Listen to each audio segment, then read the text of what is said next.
Estimados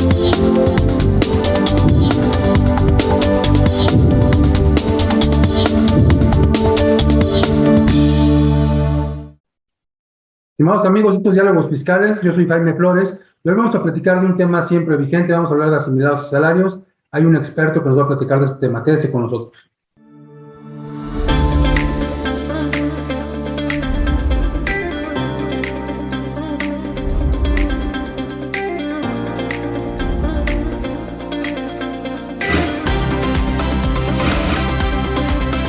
Lo actual y relevante del mundo tributario. Diálogos fiscales con Jaime Flores. Bien, pues como comentamos en la introducción del programa, hoy vamos a platicar de un tema que siempre está de moda, que siempre está en uso, que siempre está siendo objetado por las autoridades fiscales, por las de seguridad social, por las laborales. Vamos a hablar de asimilados y salarios y tenemos un experto que nos va a platicar de este tema, el doctor José Padilla, a quien le agradezco que nos haya aceptado la invitación a este programa. Pepe, muchas gracias por estar con nosotros. Al contrario, Jaime, con todo gusto estamos aquí para comentar estos temas tan interesantes. Gracias por la invitación. Buenas tardes a todo tu auditorio.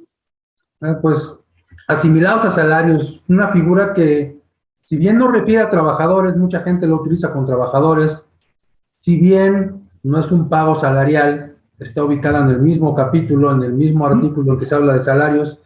¿Qué son los asimilados a salarios, Pepe? Creo que es un tema bastante interesante, Jaime. Desafortunadamente, el hecho de que el tema de los asimilados a salarios esté en el capítulo primero del título cuarto, es decir, en el régimen de salarios para las personas físicas, pues muchas personas hacen un mal uso de este régimen fiscal. En términos cristianos, el tema de los asimilados a salarios es el tratamiento fiscal que la ley de renta hace respecto de los ingresos que obtienen las personas físicas por prestar un servicio personal independiente. Óigase bien, Jaime, independiente. ¿Por qué? Porque, insisto, el capítulo primero se refiere a la prestación, ingresos por prestación de servicios personales subordinados, es decir, dependientes, pero el tema de los asimilados, la diferencia es que son prestación de servicios independientes, salvo a lo mejor la fracción primera del artículo 94, que se refiere a los trabajadores de la Federación. Pero básicamente lo que busca es darle un tratamiento fiscal a las personas físicas, insisto, que obtienen ingresos por prestar un servicio personal independiente. De hecho, preparé una pequeña lámina, Jaime, no sé si me permites presentarla para que... Adelante, por favor. Básicamente aquí lo que trato yo de transmitir es quiénes intervienen en este tema de los asimilados. Fíjate aquí. Tenemos a dos sujetos. Uno que es el prestador del servicio independiente, que puede ser que de hecho es una persona física que presta a otra, y esta puede ser una persona física o moral, insisto, un servicio personal independiente. La contraparte, pues es una persona física o moral que se beneficia de los servicios de aquella persona, de aquel prestador del servicio. Y a este lo podemos denominar como prestatario. Al final del día, lo que los une es un contrato de prestación de servicios independientes, los cuales ya en la vida real los podemos clasificar, Jaime, como civiles o mercantiles. De ahí que, dependiendo de la naturaleza jurídica del acto jurídico que se va a llevar a cabo, que al final del día, insisto, es independiente, pues va a ser la razón o forma de pago, que puede ser un honorario en tratándose de servicios civiles o de una comisión en tratándose de servicios mercantiles. En cualquiera de estos dos casos, la ley de renta en el artículo 94 le permite al prestador del servicio independiente acercarse al prestatario para que éste a su vez le pague sus honorarios o comisiones, asimilando a salarios estos conceptos.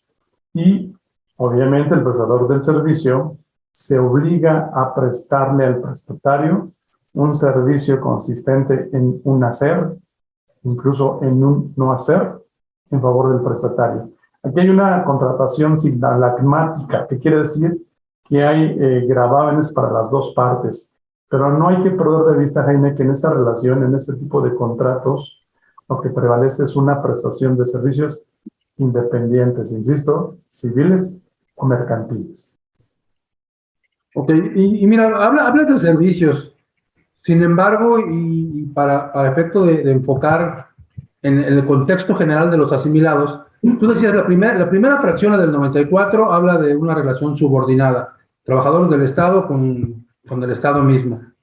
Pero las otras 6 incluso habla de relaciones que van más allá de la prestación de servicios. La 2, por ejemplo, habla de miembros o socios de sociedades civiles, asociaciones civiles y cooperativas. La fracción 3 habla de miembros del consejo, de un comisario, de prestación de servicios. La 4 y la 5 sin duda son prestación de servicios, pero por ejemplo la 6 habla de una actividad empresarial, que es un tema que de repente sale de lo común, porque ahí específicamente dice actividad empresarial, aunque muchos han asimilado que efectivamente la prestación que hace un comisionista al comitente por ese servicio de venta, creo que abarca un poco más que servicios. Pero, ¿cuál es la diferencia? ¿Por qué hablamos de asimilar a salarios? ¿Cuál es la diferencia entre uno de estos personajes que aparecen en las 7 fracciones y un trabajador? Bueno, la gran diferencia es que, como decía aquí en la laminita, el que presta el servicio no recibe órdenes de la contraparte, que sería el prestatario. Si estuviésemos hablando de un trabajador, el trabajador sí recibe órdenes por parte de la contraparte, pero en este caso, esta contraparte se llama patrón, retenedor, empleador, y esto tiene su fundamento en el artículo 134, fracción tercera, en donde el trabajador está sujeto a una dirección por parte del patrón. Aquí hay una subordinación. Entonces, si vemos así en términos generales, una gran diferencia es que cuando hablamos del trabajador, hay una subordinación. Y cuando hablamos del prestador del servicio, en tratándose de asimilados, hay una independencia total. El prestatario no lo puede mandar. No existen órdenes del prestatario para con el prestador del servicio. Al decir, por realizar actividades empresariales, las actividades empresariales, de acuerdo a lo que tutela el artículo 100 de la ley de renta, tenemos ahí las actividades comerciales, pero entonces también tendrían cabida un acto de comercio, es decir, una compraventa, si es que estamos en el mismo tenor de ideas, Jaime. Sí, y lo cual sería sui generis, ¿no? Porque normalmente por una venta esperamos que nos expida un CFDI y en ese CFDI se plasme el importe de la compraventa, el importe de la contraprestación, se pacte también el impuesto al valor agregado, y esta fracción nos da la posibilidad de que una persona física incluso recurra a esta figura, lo cual no es muy común. Me gustaría que hiciéramos un análisis amplio de las 7 fracciones, esperemos que nos dé tiempo. Si te parece, hacemos un corte y regresamos, vamos a analizar las 7 fracciones de los conceptos asimilados y las características que debería tener cada uno de ellos. Vamos al corte, estamos en Diálogos Fiscales, lo actual y relevante del mundo tributario. Diálogos Fiscales. Continuamos. ¿Conoces una plataforma de capacitación? IDC Click es un servicio de streaming para tu capacitación en cualquier dispositivo. Resuelve tus dudas en nuestros seminarios fiscales, jurídicos y laborales. Todos nuestros programas de televisión en una sola plataforma. Todo esto en un solo catálogo disponible las 24 horas.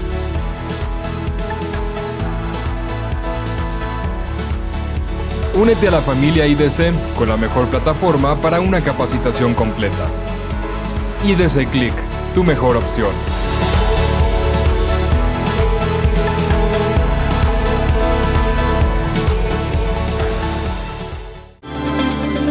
Regresamos. Diálogos Fiscales. Bien, pues regresamos, estamos en Diálogos Fiscales, estamos con el doctor José Padilla.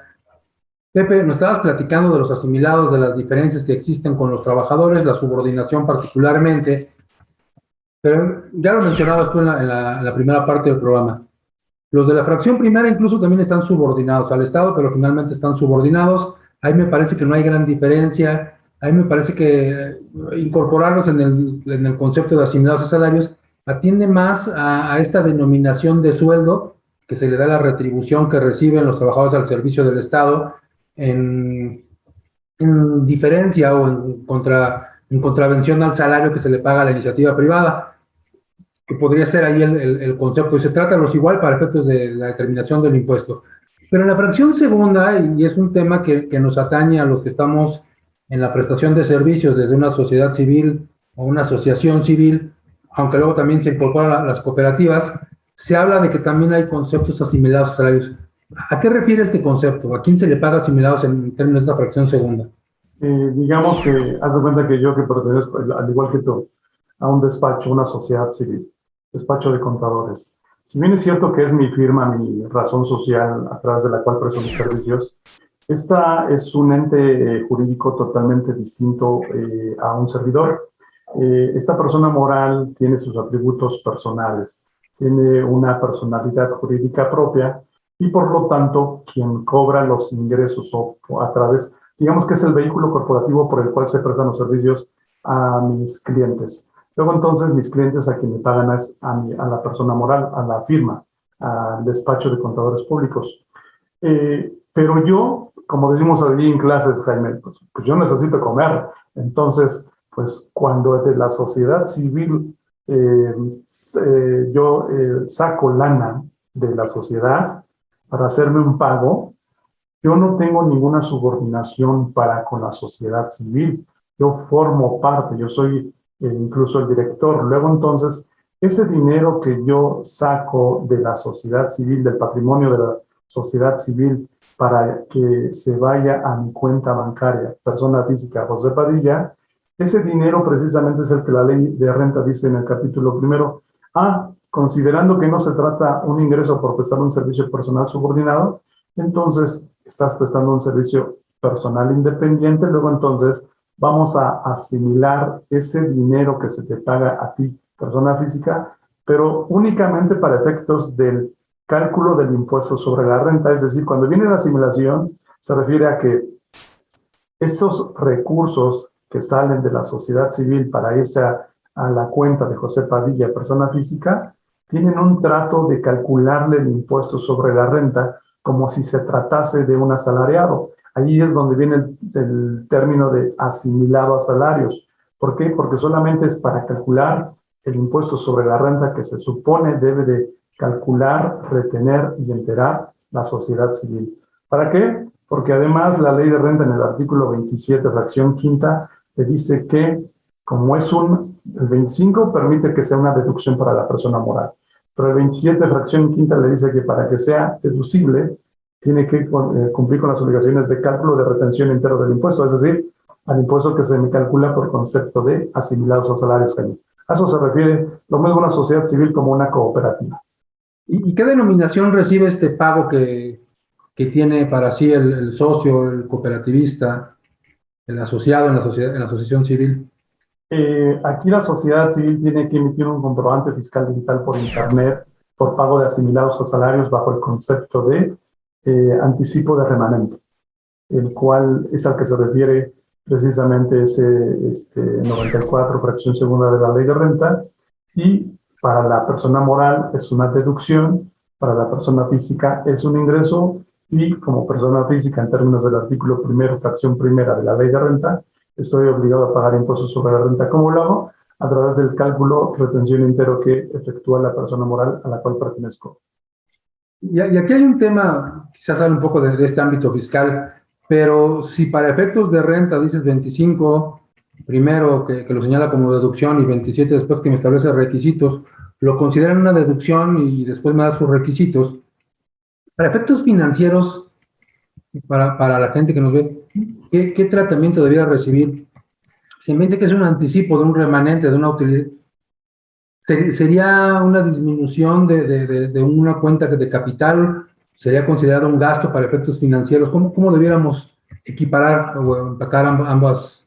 Bueno, de hecho, en términos financieros, podría ser considerado también como un gasto, porque la persona moral recibe, se me ocurre, 100 mil pesos en un mes, de los cuales me paga a mí 50 mil, ejemplo.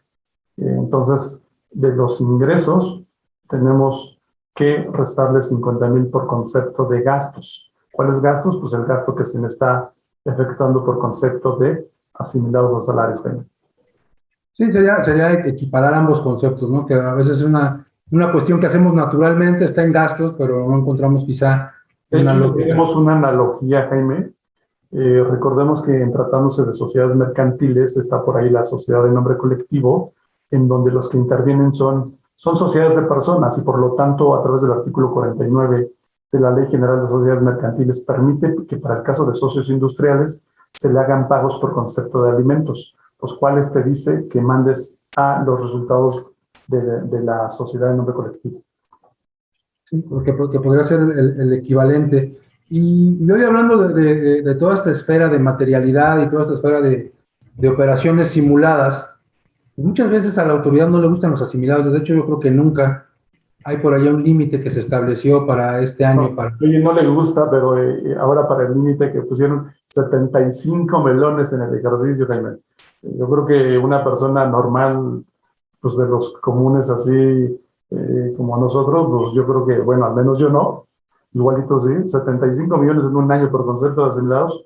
Yo creo que se va etiquetado para precisamente aquellas personas, dicen por ahí, aquellas personas que les prestan ciertos servicios al Estado y tienen que justificar pues esas salidas de dinero y por eso permiten hasta 75 millones de pesos. ¿Para qué? Para que puedan tributar en ese régimen, que de hecho la ley dice, cuando ya rebases, ya no puedes tributar aquí, bajo esta asimilados a salarios. Sí, no tan frecuentemente encontraremos personas que por concepto de asimilados obtengan esa cantidad, porque finalmente remite o a un honorario o a una figura que hemos estado mencionando y que seguiremos mencionando.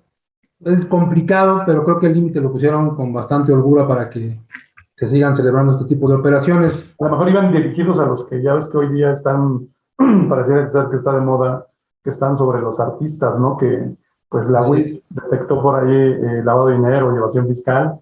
Pues y quiero pensar que a lo mejor parte de gente del gobierno, pues ahí entre ellos que son compadres, amigos y se llevan de piquete de ombligo, pues a lo mejor se hacen ese tipo de pagos, ¿no? Hay diferentes situaciones. Si te parece, vamos a hacer un corte y regresamos para seguir platicando de estos conceptos asimilados y del tratamiento que deben recibir. Estamos en Diálogos Fiscales, lo cual es relevante del mundo tributario. No se vaya. Diálogos Fiscales. Continuamos.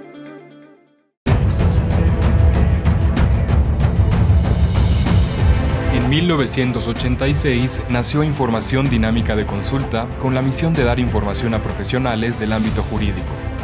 Evolucionamos contigo y en 2001 logramos informarte en tiempo real gracias al nacimiento de IDC Web. Dimos paso en el 2016 a Foro IDC, un evento de alto nivel para el impulso de la competitividad del empresario mexicano. En 2017, unificamos cada avance bajo el dominio www.idconline.mx. Hoy puedes encontrarnos en múltiples plataformas con información vanguardista y especializada para capacitar e informar a los elementos clave de las empresas.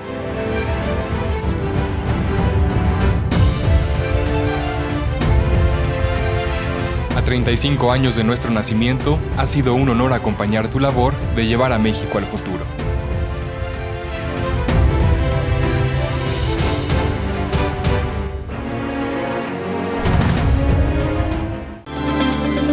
Regresamos. Diálogos Fiscales. Bien, pues regresamos, estamos en Diálogos Fiscales y platicando de temas que son cotidianos, lo decíamos al principio del programa, pero que a veces dejamos de lado ciertas características que hay que valorar porque son importantes. Y platicamos de dos fracciones, de la 1 y la 2. La 3, de repente la gente no la utiliza tanto porque tiene por ahí una complicación que es una retención del 35%, pero hay una salvedad, Pepe. Platícanos de esta fracción tercera, por favor. Claro que sí, Jaime. Precisamente se refiere a los pagos para que se escuche bonito, emolumentos. Es decir, pagos a ciertos tipos de funcionarios que prestan sus servicios en las empresas en el sector privado, entre ellos a los gerentes. Hace mención de una figura, los comisarios, gerente general, etc.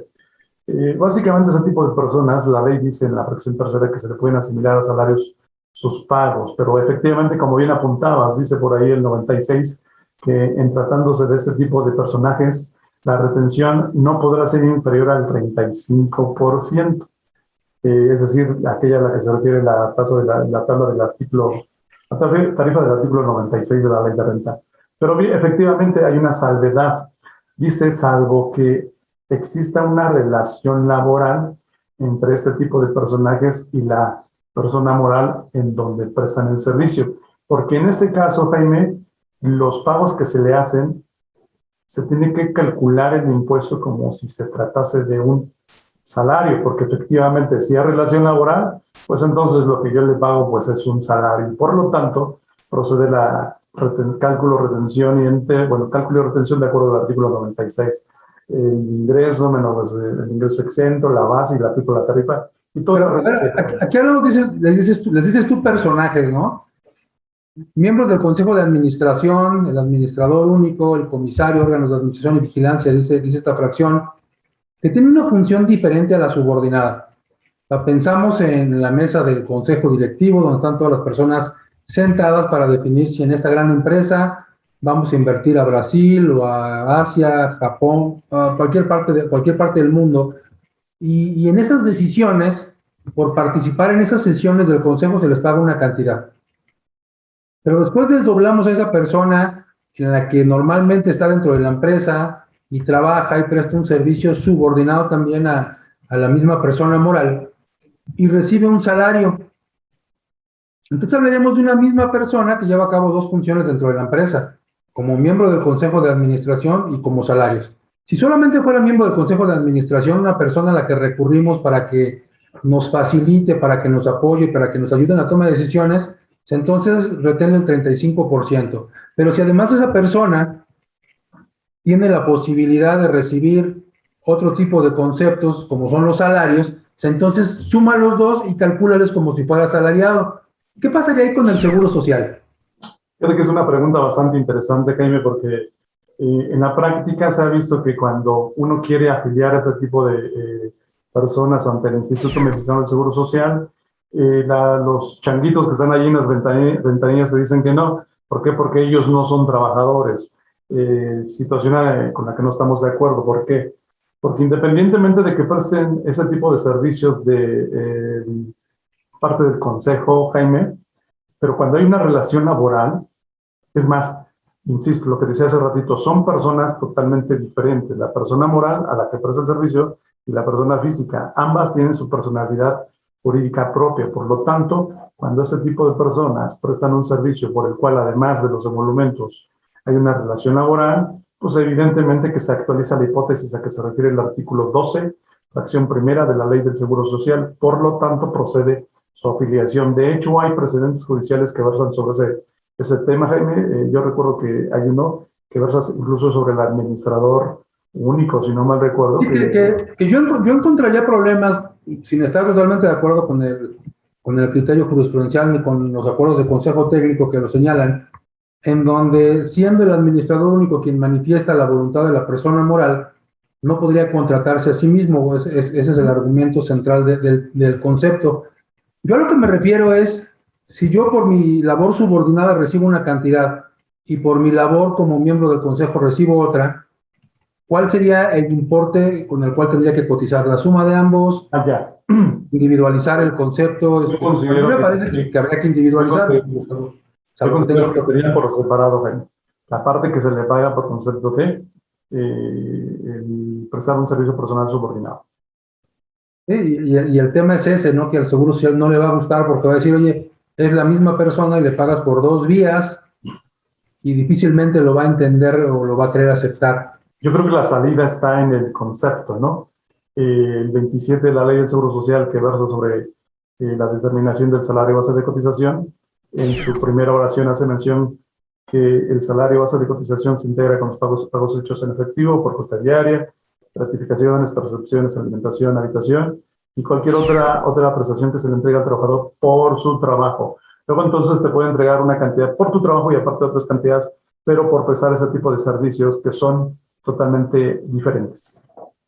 Diferentes y que corresponden a otro concepto, a otro carácter, que me parece hay una gran confusión, pero también hay una gran posibilidad, porque efectivamente hay gente que vale más por las decisiones que por un trabajo subordinado, y eso podría estar perfectamente justificado. El problema es la perspectiva de la autoridad, que finalmente también atiende a a lo que conoce y a lo que pasa en el medio, ¿no? De repente sí hay simulaciones y maquinaciones, pero bueno, creo que podría darse perfectamente. Hay una pregunta para la reflexión, que seguramente es una pregunta nueva, de asimilados pero nueva, lo cual es difícil.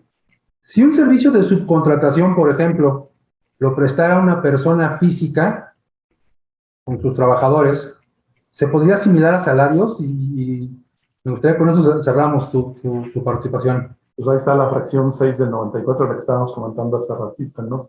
Pudiera tener cabida ahí en, pues, a lo mejor una... Bueno, podría ser incluso en la 4, en la 5 o en la 6, depende del tipo de servicio, ¿no? Sí, yo creo que la ley, al ser general e impersonal, pues yo creo que bien podría encajar, solo que como tú estás comentando algo que es muy cierto, pues ahora sí que a ver si le gusta a las autoridades, ¿no? Sí, digo, sería una cosa rara, pero pues al final del día... Desafortunadamente luego impera la voluntad de la autoridad por encima de lo que la ley te permite. Sí, claro. No, Pepe, te agradezco mucho, nos faltó tiempo, pero hay un tema que me interesa que nos platiques, porque sé que también eres un experto, salario base de cotización, sobre todo hoy, que entendemos que los trabajadores, muchos están ya con el patrón que aparentemente les correspondía. Voy a dejar abierta la puerta para ver si nos acompañas en un programa de salario base de cotización. Te agradezco mucho que estés con nosotros y a toda la gente que nos acompañó hasta este momento. Los esperamos en la próxima emisión de Diálogos Fiscales, lo actual y relevante del mundo tributario. Nos vemos la próxima semana. Con todo gusto.